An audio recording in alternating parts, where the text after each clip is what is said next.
एक ओंकार सतनाम करता पुरख निरभव निर्वैर अकाल मूरत अजूनी सैभं गुर प्रसाद। अंग 113। माज महल्ला तीजा। महल्ला तीजा मीन्स ये गुरु अमरदास जी की रचना है। सब घट आपे भोगण हारा, अलख वर्तै अगम अपारा। सभी शरीरों में व्याप्त होकर प्रभु स्वयं ही सब कुछ भोग रहा है। परम आत्मा, परमात्मा जो हम कहते हैं वो परम आत्मा है। हर जीव में, चींटी से लेकर हाथी तक, मनुष्य में, हर जीव में वो आत्मा के रूप में विराजमान है। उस परम आत्मा का अंश आत्मा के रूप में हर जीव में है। तो सब घट में मीन्स सभी शरीरों में व्याप्त होकर प्रभु स्वयं ही सब कुछ भोग रहा है। अलख वर्तै अगम अपारा, वह अदृश्य है। हर जीव में, हर सृष्टि के कण कण में, सजीव हो या निर्जीव हो, कण कण में वो विराजमान है हम कहते हैं, लेकिन हम उसको देख नहीं सकते। वो शक्ति की तरह काम कर रहा है, जिसे हम चेतना कहते हैं, आत्मा कहते हैं। वो चेतना के रूप में हर एक में विराजमान है, परंतु वो किसी को दिखाई नहीं देता, वो अदृष्ट है। वह अदृष्ट रूप में सर्वत्र विद्यमान है, अगम्य है और अनंत है, अपार है। उसका पार नहीं पा सकते, वो अनंत है। गुर के शब्द मेरा हर प्रभु ध्याये, सहजे सच समावणिया। शब्द गुरु के माध्यम से प्रभु का सुमिरन किया जाना चाहिए। गुरु के शब्दों को मानकर, मनन करके उसके पश्चात प्रभु का सुमिरन किया जाना चाहिए। जो शब्द गुरु को मानकर किया जाएगा वो फिर तन और मन दोनों से होगा। शब्द गुरु के माध्यम से प्रभु का सुमिरन किया जाना चाहिए और ऐसा करने से स्वतः ही व्यक्ति सत्य में समाहित हो जाता है। सहजता से, उसको कुछ कठिन तप नहीं करना पड़ता, हठ से नहीं कुछ करना पड़ता, बड़ी सहजता से धीरे धीरे आप ही व्यक्ति सत्य में समाहित हो जाता है। हऊं वारी ज्यों वारी गुर शब्द मन वसावनिया। जिन्होंने शब्द गुरु को मन में बसाया है, मैं सदा उन पर बलिहारी जाता हूँ।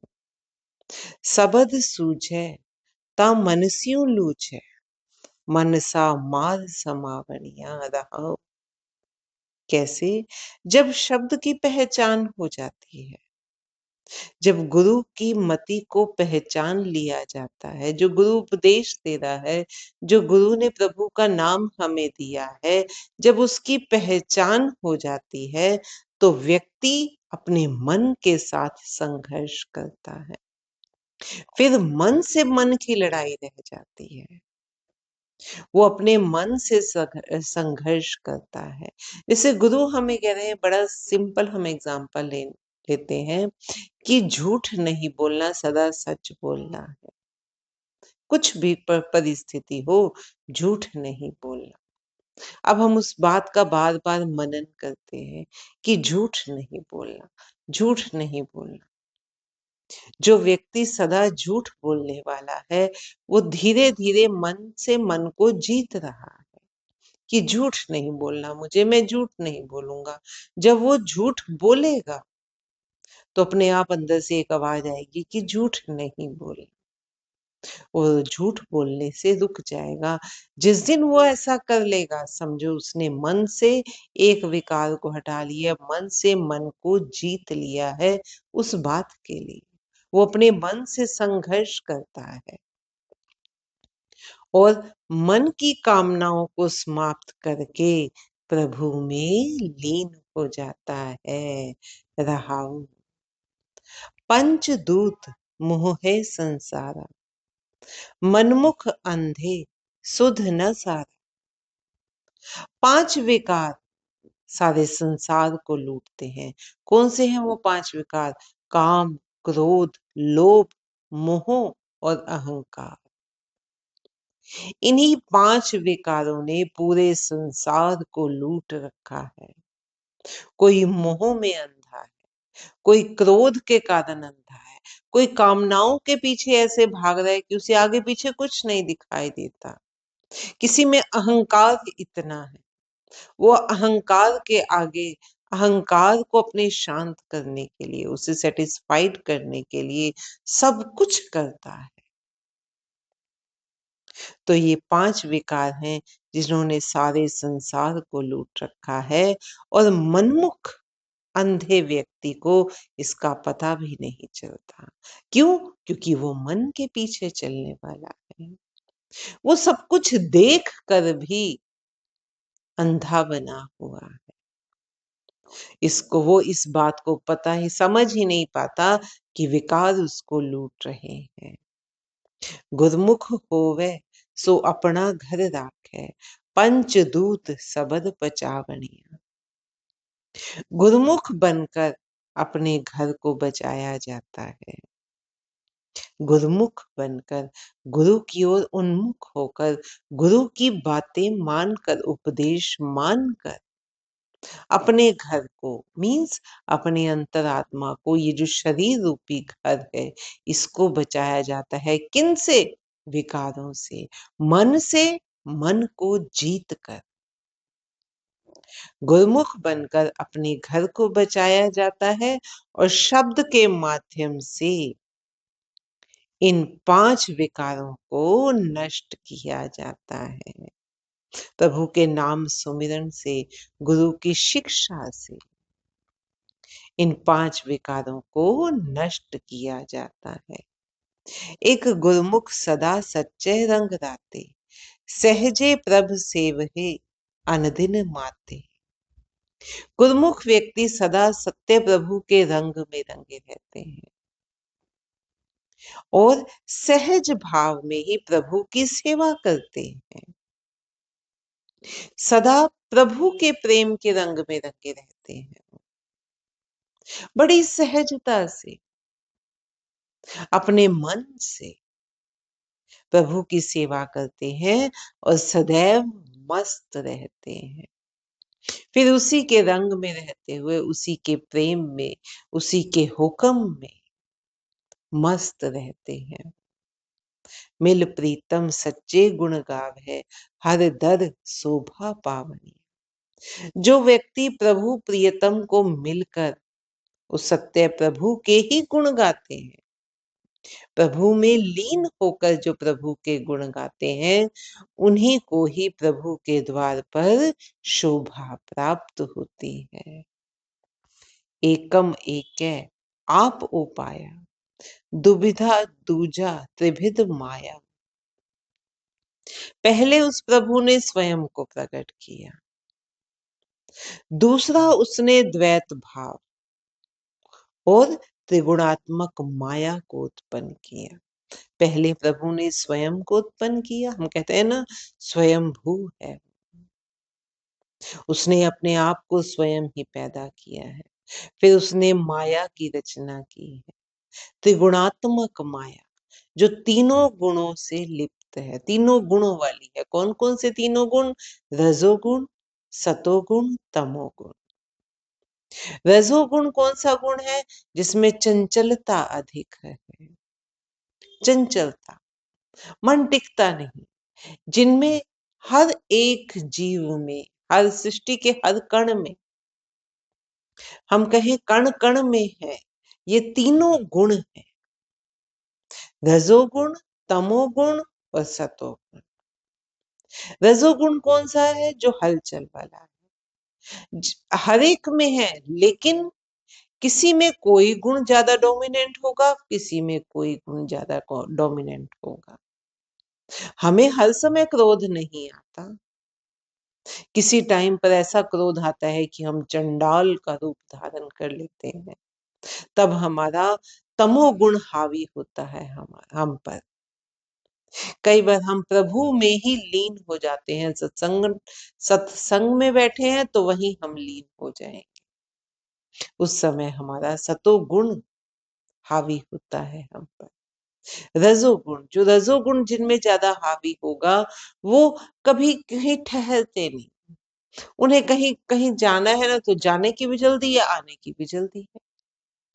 वो एक काम करेंगे, उसमें कामयाब, जरा सी आगे बढ़ेंगे, फिर पीछे, नहीं नहीं इसमें मजा नहीं आ रहा, अब दूसरा काम करते हैं। एक ही साथ अपने हाथ में कई काम रखते हैं, चंचलता है, क्योंकि वो है रजोगुण। ये हम कहें कि सृष्टि के हर उसमें है, तो आप में से हर एक ने, जिसने भी साइंस थोड़ी बहुत पढ़ी है, बचपन में याद करो, एक एटम का स्ट्रक्चर पढ़ते थे हम, जिसमें इलेक्ट्रॉन, प्रोटॉन और न्यूट्रॉन होते थे।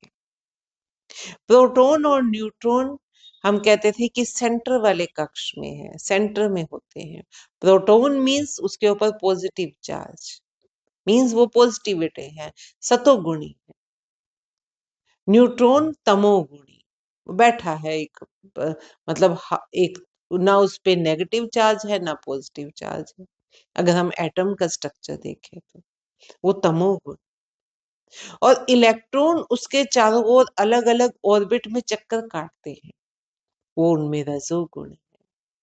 तो सृष्टि के कण कण में ये तीनों गुण विद्यमान है। पहले प्रभु ने खुद को प्रकट किया, दूसरा उसने द्वैत भाव, दूसरे जो भाव है उनको प्रकट किया, त्रिगुणात्मक माया को उत्पन्न किया। त्रिगुणात्मक माया के कारण ही ये दूसरे भाव है, क्रोध है, कामनाएं है, चंचलता है, अहंकार है, ये त्रिगुणात्मक माया। पहला उसने स्वयं को प्रकट किया, दूसरा उसने भाव बनाए, तीसरा उसने त्रिगुणात्मक माया बनाई। चौथी पौड़ी, गुरमुख ऊंची, सच्चो सच कमावनिया। गुरमुख व्यक्ति माया से अप्रभावित ऊंची अवस्था में रहता है।